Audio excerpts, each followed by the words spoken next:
Bueno, chicas, esta es la segunda parte de la clase. Nos habíamos quedado en el enfoque humanístico y ese término de empatía, que es la capacidad de reconocer y sentir las emociones de los demás, tratar de ponerse en los zapatos, es como lo que quiere hacer. Y esta corriente en lo personal me gusta mucho. ¿Por qué? Porque permite que los individuos puedan encontrar sus propias respuestas a las preguntas. Nosotros solamente guiamos y finalmente a ellos es a los que les tiene que caer el 20 sobre si ellos no se cuidan, si ellos no realizan todo lo que tienen que hacer para cuidar su alimentación y su salud, su calidad de salud, pues nadie más lo hará. Nosotros podemos calcularle la mejor dieta, sin embargo, no vamos a conseguir lo que logramos si no los hacemos responsables. Y les digo, hay que tratar de detectar cómo son nuestros pacientes y ver qué tipo de corriente es la que nosotros vamos a ir, o qué tipo de metodología más bien, porque psicólogos recuerden que no somos, pero qué tipo de metodología basándonos en estos distintos enfoques es la que vamos a usar. ¿Mm? En cuanto a las corrientes de la psicología, las más relevantes, vamos a tener al estructuralismo, funcionalismo, el psicoanálisis y la psicodinámica, el conductismo, gestalt, humanismo y el cognitivismo. Muchas de ellas ya las hemos visto en clase, yo las he nombrado como las principales, pero digamos que estas son las 7 más relevantes. En cuanto al estructuralismo, vamos a revisar que aparece para 1890. Titchener fue su principal representante. Él defendió la idea de que el objetivo de la psicología debe ser el descubrir los elementos básicos de la conciencia y el modo en que estos interactúan para poder crear los procesos mentales. En esta parte es que de esa parte mental es la que nos está llevando a ir construyendo nuestra realidad, esos procesos mentales. Aquí tenemos una parte muy importante que es la conciencia. Ajá, a diferencia de lo que el psicoanálisis o Freud dice, que muchas de las cosas, nuestra conducta está dada por aspectos inconscientes, aquí no. Aquí está conciencia desde los objetivos más básicos, como por ejemplo la supervivencia, el alimentarnos, que es un reflejo de la supervivencia más básica. Ajá, es cómo nosotros estamos construyendo todos esos procesos mentales que se van a ver, los vamos a nosotros poder evaluar mediante conductas. Por eso se dice estructuralismo. Se estructura, es como por ejemplo el constructivismo en cuanto a el aprendizaje. En este caso lo que ustedes hacen es, yo les brindo toda esa información y ustedes van construyendo, van asimilando toda esa información para ir posteriormente construyendo un conocimiento. En cuanto al funcionalismo, nació de la primera década del siglo XX y supone un rechazo al enfoque estructuralista. Aquí la idea es conocer cómo funcionamos para poder utilizar esos conocimientos en problemas cotidianos y específicos. Saber que, por ejemplo, van a haber distintas alteraciones donde se van a dar por desajustes físico-químicos en el organismo, por desajustes fisiológicos. Y si nosotros sabemos cómo es que funcionamos a manera biológica, vamos a poderle encontrar una respuesta a distintos cuestionamientos de la vida cotidiana. En cuanto al psicoanálisis y la psicodinámica, aquí esta corriente apareció a través de la obra de Freud en los últimos años del siglo XIX. Se basa en la idea de que el comportamiento humano, tanto en sus movimientos, pensamientos y emociones, es el producto de una lucha de fuerzas opuestas que tratan de imponerse unas a otras, de lo que tenemos inconsciente a lo que estamos viviendo conscientemente en este momento. A eso es a lo que se refiere. Ajá. Vamos a ver que el conductismo se consolidó poco después del psicoanálisis y apareció siendo una corriente de las que más se oponía hacia lo que Freud había dicho. Los conductistas enfatizaban la importancia de basar la investigación en elementos que nosotros podemos observar del comportamiento humano.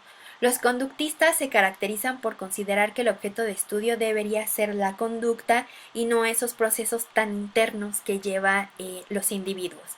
Vamos a ver una parte aquí muy importante en cuanto a las disciplinas y a los distintos enfoques. Los distintos enfoques vamos a llevar al individuo de una manera más general, y ya aquí en estas disciplinas vamos a evaluar qué es el objeto de estudio y sobre todo cuál va a ser la metodología que vamos a utilizar para poder abordar a estos individuos. En cuanto a la Gestalt, nació en Alemania para estudiar procesos psicológicos relacionados con, eh, con los problemas, para solucionar problemas nuevos, problemas a los que antes pues no nos habíamos enfrentado. Aquí en esta escuela se plantean las leyes de la Gestalt, en donde se describen los procesos por los cuales nuestro cerebro crea nuevas unidades de información cualitativamente diferente a los datos que llegan a través de los sentidos. A una manera más fácil de explicarlo es cómo nosotros estamos percibiendo nuestra realidad, nuestro entorno, y que de esa percepción, de esa información cualitativa, nos va a servir para nosotros poder ir abordando todas las situaciones que se nos presentan al día a día. En cuanto al humanismo, lo que distingue a esta escuela es el modo en que se vincula la psicología con la ética y con un concepto del ser humano. Esta corriente se cree que la función del psicólogo no es solamente obtener información del individuo y analizarla fríamente y por separado, individual, sino que hay que hacer felices a las personas. Y lo que habíamos visto desde el punto de vista del enfoque humanista, que es un enfoque un poco más general, lo que habíamos hablado de ser empáticos, de darles que ellos solitos puedan encontrar las respuestas a sus interrogantes. En este caso, ya aquí en la escuela, lo que dice es que el psicólogo no únicamente teniendo su metodología va a abordar al paciente, lo va a ir llevando de la mano, sino que hay que dejar que él solo vaya despertando, que él solo de esta parte vayamos despertando a esa parte humana, esa parte de la conciencia, esa parte del todo que finalmente es de la que estamos compuestos. Entonces, esta parte del humanismo siempre va a buscar esa satisfacción plena, holística. En cuanto al cognitivismo, esta corriente que ya se construyó en una escuela, que ya habíamos visto también dentro de los enfoques, inició esta corriente a finales de los años 60, perdón. Fue una reacción al conductivismo.